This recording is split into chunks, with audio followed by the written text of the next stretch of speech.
Republican Congressman Ron Paul of Texas, once the Libertarian Party's nominee for president, is the fourth of 5 Republican candidates speaking at our presidential forum here today in Columbia, South Carolina. Let's listen live. Train of thought going, and again, thanks for coming. The federal government now has a lot of control over education, health care, transportation, energy, banking, our financial institutions. If you were president, what would you begin to downsize, eliminate, redirect to states? What are the programs at the federal level that we need to get out of the federal government? Well, that's a difficult question because that's a long list. I'd rather you give me the list of one of the things we should keep. Yeah. That would be a short list. Well, let's flip it around then. What should the federal government be doing? Well, we should have a system of sound money and property rights and contracts. We should have a judicial system. We should have a government and a defense of this country. That was not meant to be for the states, but not a heck of a lot else. We weren't supposed to have 100,000 federal bureaucrats who carry guns. People are supposed to carry the guns, not the bureaucrats. So, no, I think everything should be up for grabs, and it should be grossly reduced. And both parties have added departments endlessly for the last 5, 6, 7 decades. And that's why freedom is not the issue anymore. It's tyranny, it's big government, and we're trying to struggle to hang on to this. But I think we're in a desperate state of affairs because it's slipping by, and with the economy in shambles like we have today, I think we're in much bigger trouble than a lot of people realize. You mentioned the Federal Reserve, and you and I have worked on the idea of an audit. It's bringing out a few things that we didn't know. They apparently are printing a lot of money, buying our own debt. What is the solution with the Federal Reserve? Do we need to return to a gold standard? You talk a lot about sound money. Exactly what would you do as president? Well, the president has a limit to what he can do because the Federal Reserve was created by the Congress. It could be restrained by the Congress. It could be eliminated by the Congress. But the most important thing is for the people to understand the business cycle. Who causes the business cycle, and how do we get into recessions and depression? And that has to do with the Federal Reserve. So you can't wave a wand and get Federal Reserve. Even I, who have written about and talked about the Federal Reserve, I don't say close the Federal Reserve down in one day. But I would like to at least see competition. Why can't we legalize the Constitution on money? Competing currency, let gold and silver be used for legal tender. Today, if you use gold and silver, you can go to prison. And the counterfeiters are over there at the Federal Reserve.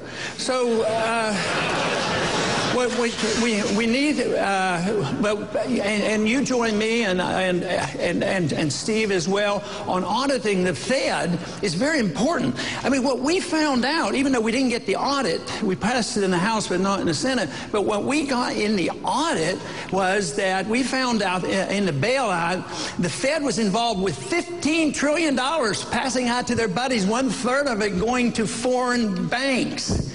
I mean, this is such an outrage. It's bigger than the Congress itself. So it has to be reined in. And at certain period of times in our history, Jefferson got rid of a central bank, Jackson got rid of a central bank. And when the issues of money goes before the people, they always vote for sound money because it makes sense to say, why should the politicians be able to spend at will and then just print money when they need it? And then they wonder why we get into trouble. So yes, we have to take the Fed on because it does cause the business cycle. If you want to understand recessions and depression, you have to understand the Federal Reserve System. Ron, as you know, the president's going to call us all in this Thursday and give us another speech on creating jobs. What would be your jobs plan? Well, what you need to do is repeal about 70 years of bad economic policy, which isn't all that easy because we follow Keynesian economics, and Keynesian economics teaches that you need to spend more money. No matter how much debt the people are in debt and the government's in debt, they advocate just more spending. So you have to reverse that concept. No, we have to do a lot. We have to repatriate our capital. When you have a weak currency, capital leaves our country. So we've been issuing the Reserve reserve currency of the world, so our dollars go out and buy goods and services, so our jobs go with it. So you have to change that. So it's a monetary issue. But you also have to look at the tax code. You have to, you know, everybody's talking about cutting a little bit on the capital gains. I want to get rid of the capital gains tax and get rid of the income tax, shrink the size of government. Believe me, you would have the jobs then. But, of course, it's not going to be easy, because half the people in this country, they sort of like receiving your money, and they're not going to go away easily. But what it's going to lead to is the destruction of our currency and the bankruptcy of the country, and that's going to be much worse than somebody withstanding a cut. But you have to change that. You have to change the regulatory code, the tax code, the monetary system, and really, I believe you have to change the foreign policy, because that's a drain. All great nations fail because they spread themselves too widely around the world, and we've done it as well. Well, let's take the last minute and just give us your perspective of foreign policy, what needs to be changed. Well, I would take the advice of the founders, and I would take the advice of George Bush when he ran in the year 2000. No nation building. You know, don't be the policeman of the world. He was highly critical of Clinton. So I would say that we should have a foreign policy of staying out of entangling alliances. I mean, why should we cheer on the entangling alliance of NATO and the United Nations? Here, look at the mess we're in Libya today. So I would say we should be out of all those international organizations. We should defend this country, but it would mean bringing our troops home. Let the troops come home and spend their money here. Now, that would be a monetary injection I could support. But no, we're subsidizing the welfare state of Germany by paying for their defense, and Japan as well as South Korea. Representative King. Thank you, Ron. I'd like to shift just a little bit and pick up on something I've been anticipating that Jim DeMint would ask, and that would be, I know you're on the record, balanced budget amendment. What conditions would you support in a balanced budget amendment? Well, I don't want any chance that they would raise taxes to balance the budget. So, and I support the general concept of a balanced budget amendment, but I emphasize the spending side of the equation. You know, that we have to cut the concept of government, the appetite for big government. But, and again, the balanced budget amendment, we should do it. Jefferson wanted to have it. They rejected him. But if you don't deal with the Fed spending more money than we spend, you know, it doesn't accomplish anything. They, you know, spent trillions of dollars more, so we have to deal with that whole concept. There's going to be a vote on a balanced budget amendment, at least we anticipate. And that balanced budget amendment is not defined in the bill that sets up the super committee. And so there is a balanced budget amendment that's on the calendar of the House that caps it at 18% of GDP, requires a supermajority to waive the balance, to raise taxes, or to, raise taxes or to waive the balance.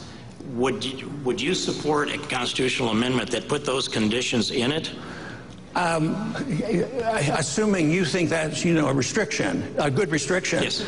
Yeah, I would lean toward doing that, but I don't think there's enough restrictions on there, because I think there's a fallacy in our GDP. Because, you know, if we rebuild a lot of buildings because we have hurricanes, the GDP goes up. So the GDP is not a good measurement of economic growth. But no, I would certainly, you know, most likely I would support that, but I don't like the GDP approach because it's a deceptive economic term. Let me, Robert Richter of the Heritage Foundation released a study a year and a half or so ago that identified 72 different means-tested federal welfare programs, 72. And I'm pretty confident no one could list them from memory nor describe how they work. How would you address this welfare state that America has become? Well, it's going to be difficult unless we change the attitude of the people, because we're living now with a third or fourth generation that have been taught that entitlements are rights.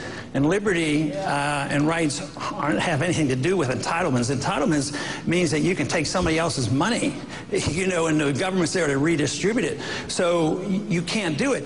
You have to do, you know, waste, fraud, and abuse. We have to do whatever we can, but that's not it.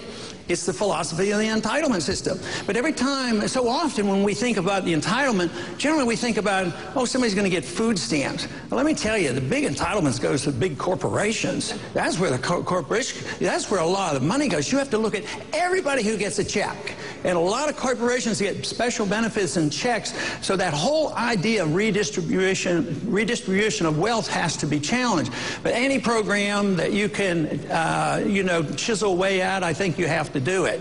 But that's the crisis we face, because we've witnessed it already. Every time you go and make a little cut, some of our state governors try to make cuts, and there's a lot of dissent. A lot of people get very angry over it, and we have to be prepared for that, because the financial crisis is going to get a lot worse. By next summer, the big tax is coming, and that's going to be the inflation tax, because we have fallen back on this idea that we can spend and print money, and the devaluation of our currency every single day is being devalued sharply.